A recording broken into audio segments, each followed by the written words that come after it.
Car దిగొస్తుంది నా చెల్లి నయని.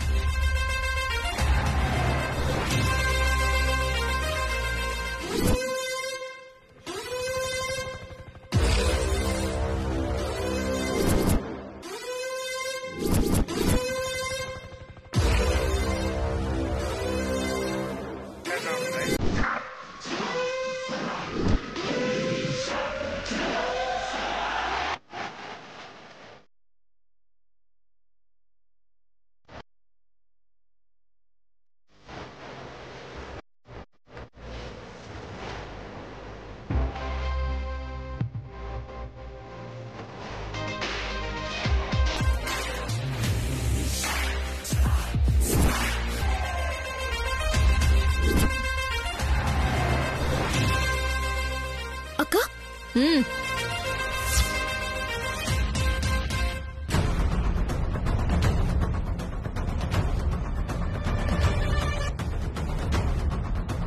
చెల్లి, నువ్వు అక్క అని యువతల వైపుకొస్తే ఇప్పటి వరకు నీతో పాటు వచ్చిన అత్తయ్య వాళ్ళని వదిలేసొచ్చినట్టు అవుతుంది కదా. అందుకే అక్కడే ఆగమన్నాను.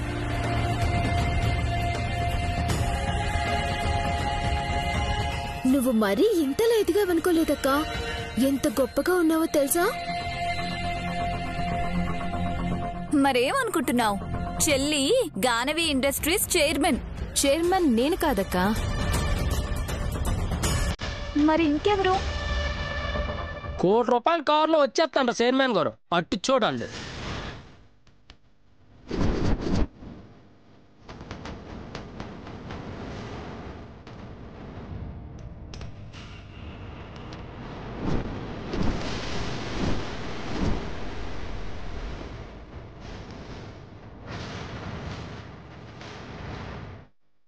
Oh my God, I love it.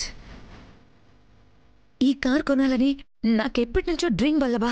నీ కలను వాళ్ళు నిజం చేసుకున్నారు. చైర్మన్ గారు దిగేస్తారు చూడండి.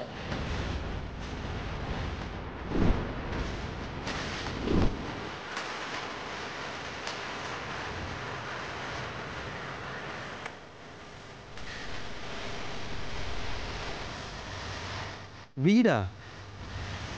గేదె పేడ అన్నట్టు అలా అన్నావేంటల్లుడు? వాడు ఇక్బాల్ అత్తయ్య. అదే మన కంపెనీలో ప్యూన్గా పనిచేసేవాడు. వీడు చైర్మన్ ఎలా అయ్యాడు? మనం దిగజారితే లేనిది అలాంటి వాళ్ళు ఎదగరా ఏంటి? ఎక్స్క్యూజ్ మీ, చైర్మన్ నేను కాదు, మా సాబ్.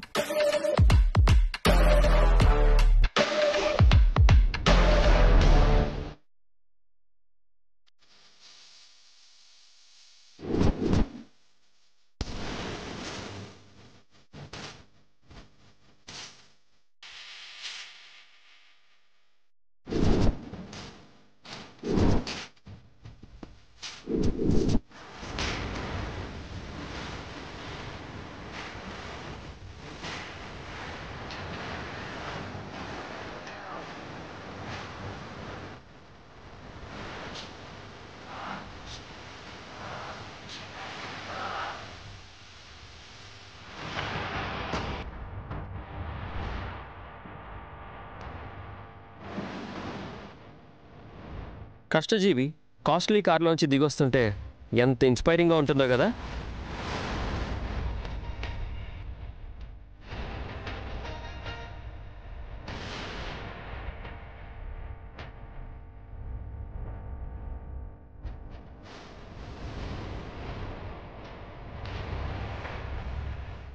నా కొడుకు ఎంతలా ఎదిగిపోయాడా. కోట్ల తారిలో సూట్ వేసుకొని రాగానే నా కొడుకు అని భలే గుర్తు తెచ్చుకున్నారత్తయ్య.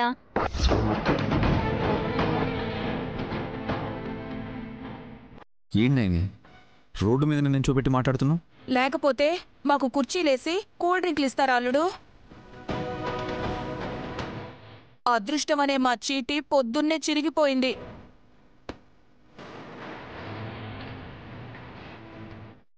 అలా ఏం ఫీల్ అవ్వకండి అత్తయ్య. అనయ్య, ఇంటిని సీజ్ చేశారని తెలియగానే మీటింగ్ మధ్యలో ఆపేసి వచ్చేసాం.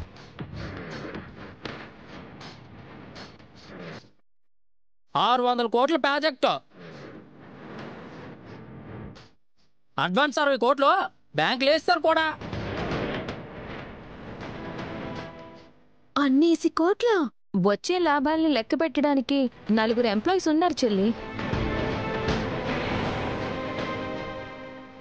అయినా అంత సంపాదించాం, ఇంత పోగేశాం అని చెప్పుకోవడం ఎందుకు? అటెండర్లే అధికారులు అయ్యారంటే సుడి విష్ణు చక్రంలా తిరుగుతుందని అర్థమైందిలేమ్మా. సాబ్ గొడుగు తీసుకురావాలనా? అక్కర్లేదు ఇక్బాల్. అమ్మే ఎండను నిలబడింది. నేను గొడుగు పట్టాలి కానీ నా కోసం పట్టకూడదు. అత్తయ్య గారు ఏం మాట్లాడట్లేదు? అమ్మా ఏమైందమ్మా? నీకు 2 కాదు 3 కొడుకులని చెప్తూనే మమ్మల్ని పెంచి పెద్ద చేసావు.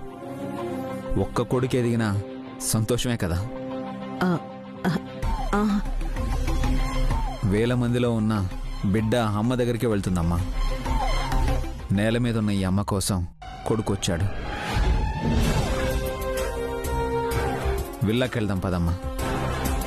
వెళ్ళానా? తినే రసగుల్లా అనుకునేవు, విల్లా అంటే ఇల్లే. 30 కోట్లు ఎట్టుకున్నారు. పై ఖర్చు 10 కోట్లు దాటింది. ఇక్బాల్ అన్నా, ఇప్పుడు లెక్కలెందుకు? 1వ తారీఖునే చూడాలన్నాను కదా. మంచిదమ్మా. ఆలోచిస్తున్నావేంటమ్మా? మేమొచ్చి మీ ఇంట్లో ఉంటే ఎంత పరువు తక్కువగా ఉంటుంది. మనకి పరువెక్కడుందో. సెల్ఫ్ రెస్పెక్ట్ అయినా ఉంటుంది కదా. కొడితే గూబ గులాబ్ జామ్ అయిపోతుందా నీకు? నీ మాటలు వింటూ వస్తే ఎంత దాకా వస్తారో అనుకున్నా. రోడ్డు మీదకొచ్చాం. కానీ మీకోసం బాబుగారు వచ్చారు పిన్ని గారు. అదృష్టం కొత్త డ్రెస్ వేసుకుని పలకరిస్తుంటే బిక్కమొహాలు వేసుకుని చూస్తారేంటి? మా అమ్మకి ఈగో అడ్డం వచ్చినట్టుంది. రై, రోజు నువ్వు మన ఆఫీస్కి వస్తుంటావు. ఈ రోజులో అవుతున్నప్పుడు వెంటనే ఫోన్ చేయాలా లేదా? ఇక్కడ దాకా తీసుకురావాలా? నడిస్తేనైనా గమ్యం ఏంటన్నది తెలుస్తుందని బ్రో. మేం గుడికి వెళ్తాం. అక్కడ భజన చేస్తాం. ప్రసాదం పెడతారు, తింటాం. పులిహోర అయితే నములుతాం, స్వీట్ అయితే నాకుతామని చెప్పకు. రమ్మంటున్నప్పుడు వస్తావంటేనే మర్యాద. లేని మర్యాదని ఆపాదించుకునో తలదించుకునో వెళ్ళాలి. అది కూడా అల్లుడి దగ్గరికేగా. పరాయి వాళ్ళ ఇంటికి వెళ్తున్నామని ఏమనుకోకండి అత్తయ్య. కొడుకు కోడలు ఉన్న చోటుకి అమ్మ వస్తుంది. అమ్మతో పాటు మీరందరూ వస్తున్నారు. నాన్న విశాల్, మీకు బ్యాంక్ లోన్ ఇవ్వకూడదని అట్టుకున్నాం. మీరు బాధలు పడితే నవ్వుకున్నాం. ఇంత చేసిన మాకు మీ దగ్గర ఉండటానికి అర్హత ఉందా? అమ్మా, నువ్వు మాకు అన్యాయం చేయలేదు. అన్నయ్య సీతారా మాటలు విని అభ్యంతరం చెప్పలేదంతే.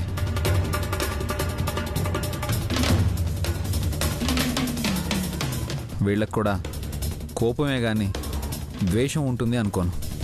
కరెక్టే, కానీ ఇప్పుడు మీ ఇంటికొచ్చి మా ఇల్లు కాదమ్మా, మన ఇల్లు. నైని చెప్పవేంటి? పెద్దవారు అత్తయ్య గారు అర్థం చేసుకుంటారనుకున్నాను. ఇలా ఇబ్బంది పడతారనుకోలేదు.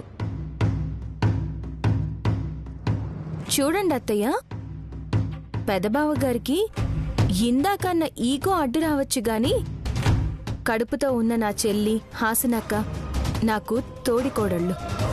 నేను కూడా గర్భవతిని. సాటి ఆడదాని కష్టం గౌరవం నాకు తెలుసు. వాళ్ళ కోసమైనా మీరు రావాలి. అలా అనుకునే పోదాం పదండి. కానీ దురంధర అమ్మా ప్లీజ్ నువ్వు ఇప్పుడేం మాట్లాడకు. అమ్మా ఇప్పుడు నువ్వు రానంటే నా మీద ఒట్టేనమ్మా.